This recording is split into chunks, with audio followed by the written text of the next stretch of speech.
Hey everyone, and welcome back for another deep dive. Today we're going to be looking at secrets of the millionaire mind. Yeah, okay. And I know what you're thinking, another get-rich-quick scheme. Right. Well, Yeah. that's not what this is about at all. Yeah. We're going to be going beyond the surface-level tips and tricks, and we're really going to be exploring the mindset behind what makes somebody successful financially. Yeah, and I think that this book really digs deep into what calls your money blueprint, Ooh. which is basically just this kind of set of subconscious beliefs that we all have about money.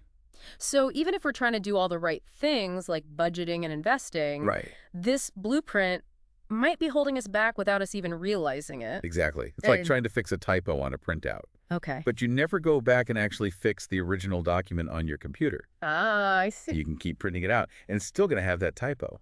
So the author uses that analogy to illustrate how we often try to change our external results without addressing the internal programming. So then where does this blueprint even come from? Well, a lot of it is from our childhood experiences. Hmm. Okay. We're constantly absorbing messages about money from our parents, our environment. Oh, yeah. Even just seemingly insignificant events can really shape our beliefs about money. This makes me think about all the sayings my grandma used to tell me, Yeah. like, money doesn't grow on trees. Right. A penny saved is a penny earned. Absolutely. Looking back, it's crazy how much those little phrases stuck with me. Yeah, the book calls that verbal programming. Okay.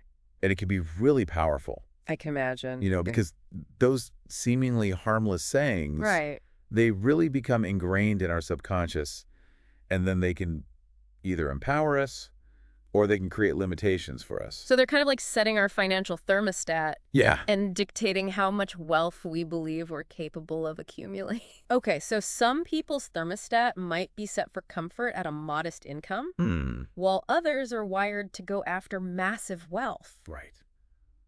That's so interesting. And the book argues that we can actually adjust that thermostat. Okay. But first, we need to understand how it was set in the first place. Gotcha. And that brings us to the second major influence, and that's modeling. Modeling. So think about how your parents or your guardians handled money. Go. Were they savers? Were they spenders? Were they always stressed out about money? Or did they seem to manage it effortlessly? Right. You know what I mean? Yeah, I'm picturing my parents right now and how they used to argue about finances. Right. It's funny how we Right. pick up on those things even when we don't realize it. Yeah, it reminds me of that classic story Yeah. about the woman who always cut the ends off to ham before cooking it. Oh, yeah. And it turns out she learned it from her mother, who learned it from her mother, and so on. And when they finally asked Grandma why she did it, she said, "Because my pan was too small." It's like we inherit these financial habits and beliefs Yeah. without even questioning them. Exactly. They're just running on autopilot. It's like we're unconsciously repeating patterns that we didn't even choose. And those patterns can lead to a lot of conflict. Oh, yeah, especially in relationships. Oh, I bet. The book talks about how the author's wife was given money as a child only for immediate enjoyment, Okay. but he was always taught to save it. Uh-huh. So you can imagine how that caused some friction Oh, yeah, for sure. until they realized that it stemmed from these early money blueprints. That makes total sense. Yeah. I bet a lot of our listeners can relate to that. Yeah. It really makes you stop and think. Like, what were your most memorable experiences around money as a child? Right. It's incredible how seemingly small moments can have such a lasting impact. Absolutely. This might all sound a bit daunting, like we're stuck with these predetermined blueprints. Yeah. But the good news is we can reprogram them. The author introduces what he calls 17 wealth files, Okay. which are basically just alternative ways of thinking that can help us create a new, Okay. more empowering financial reality. I like that. Yeah. So can you give us a sneak peek of these wealth files? Sure. What are some of the most impactful ones? Well, the first one really sets the tone for the whole book. Okay. And it's rich people don't play the victim. Ooh, I like that. Yeah. It's about taking ownership of our financial lives instead of blaming external circumstances or feeling helpless. Right. And it's not just about mindset, it's also about taking action, Absolutely. which leads us to another wealth file. Yeah. Rich people focus on opportunities. Yeah. So how do they actually spot and seize those opportunities? Well, the author has this great story about how he worked as a busboy at a pie shop. Okay. And that actually led him to his first $1 million. Wait, he made $1 million from being a busboy. He did. How is that even possible? Well, you see, while bussing tables wasn't his dream job, Yeah. right? It put him in the same space as successful people in the food industry. Okay. He was literally in the corridor, exposed to the field he wanted to be in. I see. So he built relationships, he learned the ropes, and ultimately an opportunity presented itself. So it's not necessarily about having some fancy business idea or a ton of capital. No. It's about being in the right place at the right time. Yeah, and having the right mindset. That's pretty amazing. Yeah.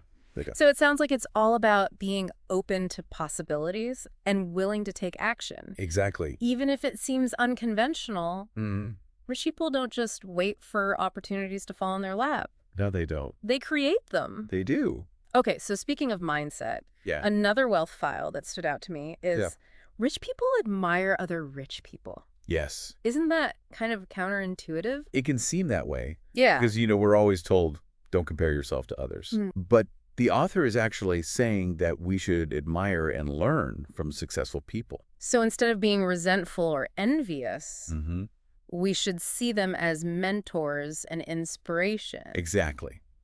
So it's about shifting our perspective and seeing them as role models. That's a really interesting way to look at it. About surrounding ourselves with successful people and absorbing their knowledge. Right. And maybe even challenging those limiting beliefs we might have around wealth. Exactly. This is already giving me so much to think about. Good. I can't wait to hear more about these wealth files and how we can apply them to our own lives. Yeah. But first, we need to take a quick break. Okay. We'll be right back with more from Secrets of the Millionaire Mind after this. Sounds good. So, as we were talking about those first few wealth files, this idea of taking 100% responsibility for our financial lives really stood out to me. It's so easy to play the victim. It is. To blame outside circumstances, to feel like we don't have control. Like we just got dealt a bad hand. Yeah, exactly. Yeah. But this book is like a wake-up call to take ownership and create our own destiny. It is. And another one that I thought was interesting was rich people promote their value. Yes. That one can be a little tricky. It can be. I know for me personally, I tend to shy away from self-promotion. Right. But the book makes a good point. It does. About why it's so important. It is. For success. Yeah, I think it's about reframing self-promotion. Okay. As sharing your gifts with the world. Okay. It's not about bragging or being arrogant. Right. It's about confidently communicating the value that you offer. Right. And how you can help others. If we genuinely believe in what we have to offer, wouldn't it be a disservice to keep it to ourselves? Exactly. Yeah. It's like we're holding ourselves back and we're also preventing others from benefiting from our talents. Okay, so this ties into another wealth file. Yes, it does. Which is... Rich people are bigger than their problems. Now that one really resonates with me. Yeah. Life throws curveballs at all of us. It does. But it's all about how we handle those challenges. Exactly. Do we let them define us, or do we find a way to overcome them and grow from them? And the author uses a really good analogy to explain this. Okay, what is it? He talks about, imagine like a level 2 person facing a level 5 problem. Okay. They're going to feel completely overwhelmed. Right. And like defeated. Yeah. But a level 8 person facing that same level 5 problem, it's not going to seem as big of a deal. Right. Right? Because they've developed the capacity to handle it. They have the tools. Yeah, they have the tool, the experience. Exactly. Okay, so it's not about avoiding problems altogether. Right. It's about building our resilience so that we can navigate those challenges successfully. And that resilience. Yeah. It also applies to our financial lives. And that's where the wealth file, rich people are excellent receivals, comes in. That one's interesting. It is. Because it seems kind of counterintuitive. It does. But I think a lot of people struggle with receiving. Yeah, a lot of people do. Whether it's money compliments or even help from others. Yeah. They might feel unworthy or uncomfortable with abundance. I never really thought about it that way, but it makes sense. It does. If we have those limiting beliefs around receiving, that can definitely hold us back from financial success. It will. So it's about being open to all the good things that life has to offer. And not just giving, but also receiving. Acknowledging our own worthiness. Okay. and allowing abundance to flow into our lives. And the book even suggests Yeah, creating a play account it does. where we can spend money guilt-free on things that bring us joy Yeah, and make us feel rich. exactly. I like that. Yeah. So it's kind of a way to reprogram our subconscious to shift from a scarcity mindset Yeah, to an abundance mindset. exactly. It's not all about spending, though, right? No, it's not. Because this book also challenges some of the traditional financial advice Yeah. that we've all been given, Yeah. that whole go to school, get a good job, work hard, and you'll be set for life thing. Right. And it's saying that that path might not actually lead to true wealth or financial freedom. It might not. It might just keep us stuck in that cycle of trading our time for money. Right. Which brings us to the wealth file. Rich people choose to get paid based on results. Yes. So this is really flipping the script It is. on traditional employment. It is. It's encouraging us to think beyond working for an hourly wage. Right. And to find ways to get paid for the value that we create. Exactly. Regardless of the time involved. Yeah. And the author shares a story about a consultant who actually refused a doubled fee Wow. because it was based on an hourly rate Okay. instead of the results that she could deliver. That's a bold move. It is. But it's a good example of how to shift our mindset from trading time for money to creating value and getting rewarded accordingly. Exactly. And this leads us to another wealth file. Yeah. Rich people have their money work hard for them. Yes. So it's not about us constantly working for money. Right. It's about creating systems and investments that generate income even while we sleep. Exactly. So it's like building assets that work for us instead of the other way around. Right. Okay, so this could involve real estate, It could. stocks, even creating a business that can run without our constant involvement. Exactly. This is giving me so many ideas. I'm starting to see how wealth creation is not just about working harder. It's about working smarter. But I imagine all of this takes a lot of courage. Oh, yeah. To step outside of our comfort zones. And a willingness. Yeah. Yeah. And that's where the wealth file rich people act in spite of fear comes in. Now, this is so important because I think fear can be paralyzing. It can't. It can prevent us from taking risks, from going after our dreams. Absolutely. Of reaching our full potential. It can. And the book emphasizes that fear is normal. It is. It's a natural part of life. Yeah. But we don't have to let it control us. We don't. Rich people take action. They do. Even when they're afraid. Yeah. The author actually describes this really intense exercise that he does in his seminars where participants break a real arrow using only their throat. Oh, my gosh. It's pretty wild. Yeah. But it really drives home the point Okay. that we're often much stronger and more capable than we think we are. So we have to break through We those self-imposed limitations Yeah. and believe in ourselves. Absolutely. It's not just about being mentally tough, though, right? Well, It's also about developing the skill and strategies to manage our fear effectively. Exactly. Okay, so we've talked about the mindset shifts, the importance of taking action. Yeah. Now I'm curious about the practical side of things. Okay. The nuts and bolts. The book lays out a simple It does. but effective money management system. Yes. And it's something that anyone can implement. Yeah. And what's great about this system is that it's not about complex financial jargon or complicated spreadsheets. No. It's really just about creating a clear structure for your finances and then allocating your income in a way that supports your goals. Okay, so break it down for us. Okay. What are the key elements? Well, the book recommends dividing your income into 6 specific accounts. Okay, what are they? The financial freedom account, the long-term savings for spending account, Yes. the education account, Okay. the necessities account, the give account, Okay. and then the one we talked about earlier, the play account. I love that. Yeah. It's like we're giving each dollar a specific purpose. Exactly. It takes the guesswork out of budgeting. Yeah, it does. So the financial freedom account is for investments that will generate passive income in the future. Yeah. Okay, long-term savings for spending is for those bigger purchases like a house or A vacation, Exactly. education account is for our personal and professional development. Agree. Necessities covers our basic expenses. Yeah. Give is for supporting charities and causes we care about. And play is for guilt-free spending Yeah. on things that make us happy. Yeah. Okay, so this play account Yeah. is pretty genius Yeah. because it acknowledges that money isn't just about practicality and responsibility. It's Right. also about enjoyment Yeah. and living a fulfilling life.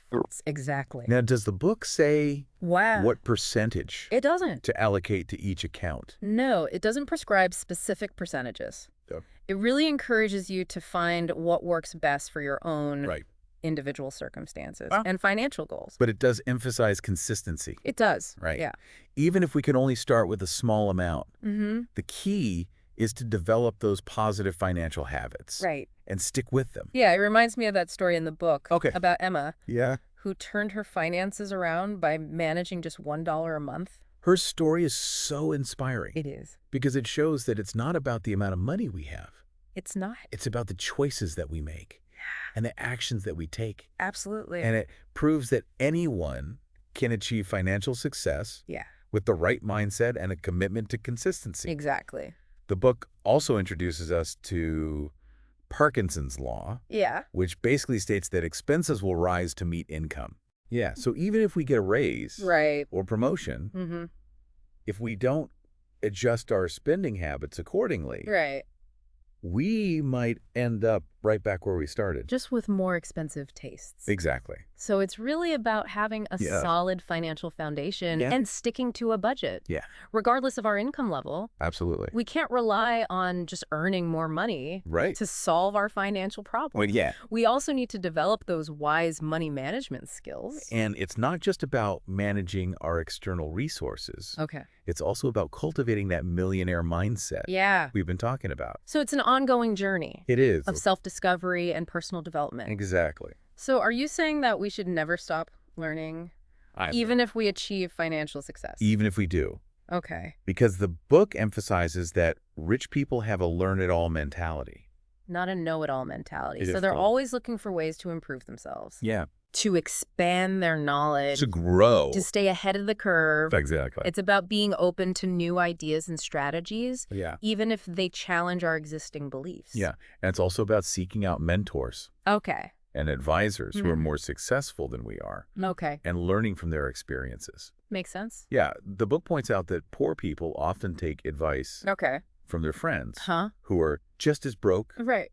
but rich people Yeah. seek out mentors Okay. who have already achieved the level of success that they aspire to.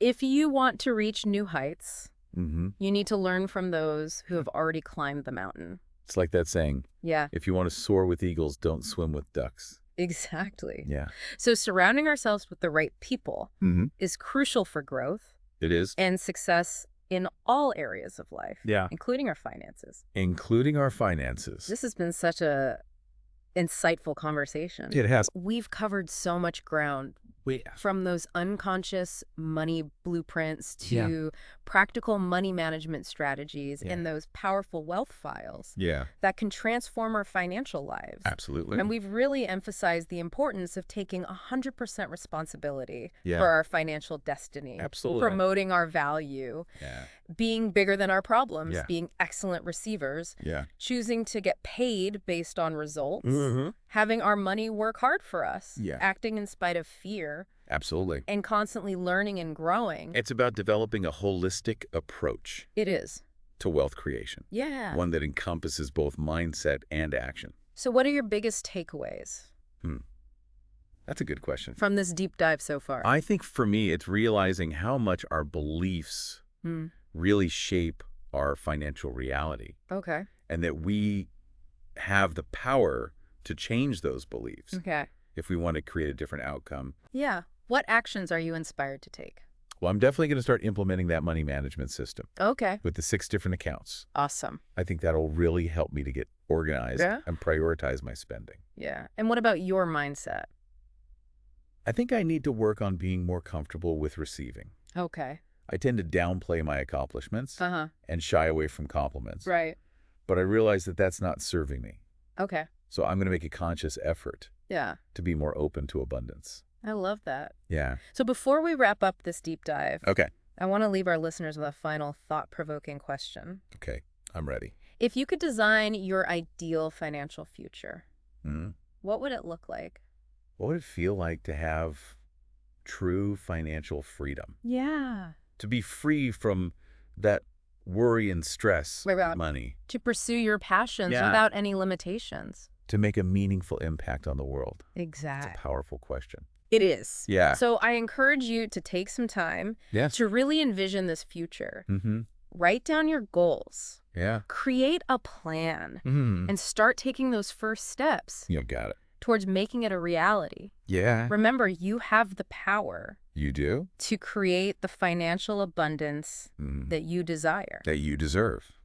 Thanks for joining us on this deep dive Of course. into Secrets of the Millionaire Mind. My pleasure. We hope it sparked some new insights Yeah. and inspired you to unlock your own millionaire potential. Absolutely. Until next time, keep learning, Keep growing. keep growing, Yeah. and keep creating the life of your dreams. Absolutely. Wow, I don't know about you, but Yeah. my mind is buzzing after all those wealth files. It's a lot to take in. It is. For sure. It's really making me rethink my whole relationship with money. Me too. You know, one of the biggest things I'm realizing Yeah. is that it's not just about following some set of rules Right. or strategies. It's bigger than that. Yeah, it's about becoming the kind of person who attracts and creates wealth. Exactly. It's about who you are, Yes. not just what you do. It's like that saying from the book, Yeah. success is a who, not a what. I love that. Me too. But we can have all the knowledge and all the tools in the world, Right. but if our mindset isn't right, Yeah, if we're not thinking like a millionaire, Exactly. it's not going to happen. we're probably still going to struggle. Yeah.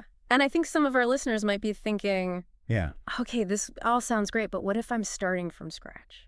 Yeah. What if I don't have a lot of money to invest? Yeah. What if I don't have a brilliant business idea? I think that's the beauty of this book. Yeah. It really emphasizes that anyone can develop a millionaire mind. It doesn't matter where you're starting from. No, it doesn't. Okay. Remember Emma? Oh, yeah, the woman who turned her finances around. Yes. With just $1 a month. Just $1. She didn't have a lot to work with, but she had the right mindset. And she took action. And she was consistent. Exactly. And that made all the difference. It did. So it's a good reminder that we all have to start somewhere. We do. And even small steps can lead to big results over time. They can. And the book also gives us that simple money management system It does. that we talked about earlier with those 6 different accounts. Yep. You don't need a fancy degree or a complicated investment portfolio You don't? to get started. Nope. It's about having a clear structure, Yes. making conscious choices, and being consistent.